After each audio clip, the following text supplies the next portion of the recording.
AI डीमिस्टिफाइड bye Nilima श्रृंखला में आज मैं एक नया एपिसोड प्रस्तुत करने जा रही हूँ, create an AI image using a reference image. इस एपिसोड में हम create an AI image using a reference image सीखेंगे। एक उदाहरण के रूप में हम स्टेज पर परफॉर्म करती हुई एक सिंगर की इमेज बनाएंगे।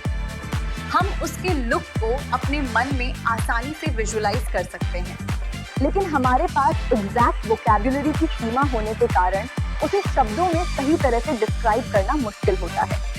उसके ड्रेस, हेयर डू, ज्वेलरी आदि को सही शब्दों में बताना हमारे लिए कठिन होता है। इसी तरह स्टेज एलिमेंट्स और एनवायरनमेंट को डिस्क्राइब करना भी आसान नहीं होता। ऐसे सिनेरियो में हम किसी ऐसी इमेज की मदद ले सकते हैं जो हमारी एक्सपेक्टेशंस के करीब हो। इसी बात को ध्यान में रखते हुए मैंने एक फेमस सिंगर की स्टेज परफॉर्मेंस वाली इमेज डाउनलोड की। क्या आप उसे पहचान रहे हैं? बिल्कुल सही। इस इमेज में सिंगर ने वाइट ड्रेस पहनी हुई है जिस पर बहुत रिच आर्ट वर्क है। इस फैशन स्टाइल को डिस्क्राइब करने के लिए हमारे पास एग्जैक्ट वर्ड्स शायद ना हो। इसके अलावा बैकग्राउंड में कुछ डांसर्स भी हैं जिन्होंने फंकी गारमेंट्स पहने हुए हैं, जिन्हें सही शब्दों में बताना फिर से मुश्किल है। स्टेज सेटअप को भी हम ठीक डिस्क्राइब नहीं कर पाते। ऐसे सिनेरियो में हम AI की मदद लेंगे और उससे कहेंगे कि वो इस इमेज को हमारे लिए एनालाइज करे। हम इस डाउनलोडेड इमेज को अ रेफरेंस इमेज कहेंगे। इस इमेज को एनालाइज करने के लिए हम गूगल विस्क का उपयोग करेंगे। गूगल विस्क को गूगल लैब से ओपन करें। गूगल विस्क के सेटअप में आपको लेफ्ट पैनल में 3 टैब्स दिखाई देंगे, सब्जेक्ट, सीन और स्टाइल। सब्जेक्ट टैब के अंदर 2 सब टैब्स होते हैं, एंटर टेक्स्ट और अपलोड इमेज। हम अपलोड इमेज टैब पर क्लिक करेंगे और अपनी रेफरेंस इमेज अपलोड करेंगे।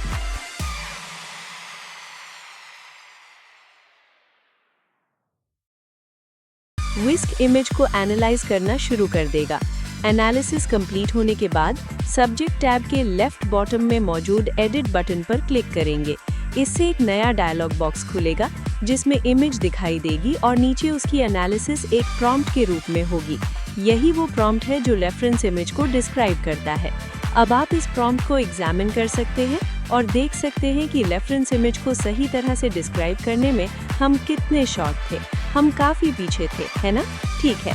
इसी प्रॉम्प्ट से हम ये भी सीखेंगे कि इसमें subject definition, outfit description, action, environment, camera setup और लाइटिंग जैसे अलग-अलग एस्पेक्ट्स को कैसे डिस्क्राइब किया गया है। हम इस वैल्यूएबल प्रॉम्प्ट को कॉपी कर लेंगे। अब डायलॉग बॉक्स को क्लोज करें। सब्जेक्ट टैब में अपलोड की गई रेफरेंस इमेज को डिलीट कर दें। अब फिर से अपलोड इमेज सब टैब पर क्लिक करें और अपने ड्राइव से वो इमेज अपलोड करें जिसे आप एक नए रिक्वायर्ड सब्जेक्ट इमेज में कन्वर्ट करना चाहते हैं। इसे हम सब्जेक्ट इमेज कहेंगे। कॉपी किया हुआ प्रॉम्प्ट मेन विंडो के प्रॉम्प्ट बॉक्स में पेस्ट करें। अब प्रॉम्प्ट को ध्यान से एग्जामिन करें। अपने रिक्वायर्ड कैरेक्टर के अनुसार इसमें सूटेबल मॉडिफिकेशंस करें। जो प्रॉम्प्ट डिस्क्रिप्शन सूटेबल नहीं है उन्हें रिमूव करें। जिन एलिमेंट्स को आप आउटपुट इमेज में देखना चाहते हैं उन्हें ऐड करें।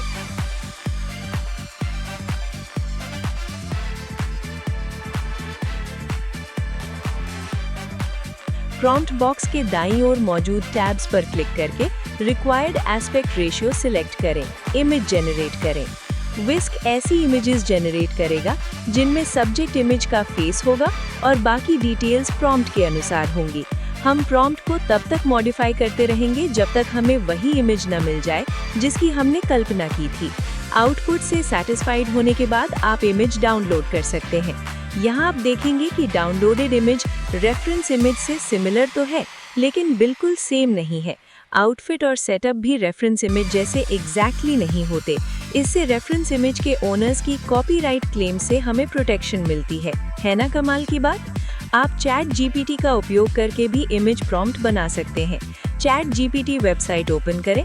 प्रॉम्प्ट बॉक्स के लेफ्ट साइड में मौजूद प्लस साइन पर क्लिक करके रेफरेंस इमेज अपलोड करें। एक प्रॉम्प्ट लिखें, create an image prompt for this image. Chat GPT आपके लिए एक इमेज प्रॉम्प्ट बना देगा। पहले की तरह आप इस प्रॉम्प्ट को एग्जामिन कर सकते हैं, उसके प्रॉम्प्ट एलिमेंट समझ सकते हैं और इमेज बनाने से पहले इसमें मॉडिफिकेशंस कर सकते हैं। आप ओपन आर्ट AI टूल का उपयोग करके भी इमेज प्रॉम्प्ट बना सकते हैं। ओपन आर्ट वेबसाइट ओपन करें, क्रिएट इमेज पर क्लिक करें। लेफ्ट पैनल में इमेज टू प्रॉम्प्ट टैब पर क्लिक करें। एक डायलॉग बॉक्स खुलेगा, रेफरेंस इमेज अपलोड करें। टूल आपके लिए इमेज प्रॉम्प्ट जनरेट कर देगा। इमेज प्रॉम्प्ट कॉपी करें, फिर से क्रिएट इमेज पर जाएं। मैंने ओपन आर्ट टूल में एक कंसिस्टेंट कैरेक्टर नीलिमा बनाई हुई है। लेफ्ट पैनल में इस कंसिस्टेंट कैरेक्टर को सब्जेक्ट इमेज के रूप में अपलोड करें। कॉपी किया हुआ प्रॉम्प्ट बॉक्स में पेस्ट करें। अपनी रिक्वायरमेंट के अनुसार प्रॉम्प्ट मॉडिफाई करें। ओपन आर्ट में उपलब्ध इमेज मॉडल सिलेक्ट करें। इमेज के लिए एस्पेक्ट रेशियो चूज करें। इमेज जनरेट करें। बेहतर आउटपुट के लिए आप प्रॉम्प्ट को फाइन ट्यून कर सकते हैं।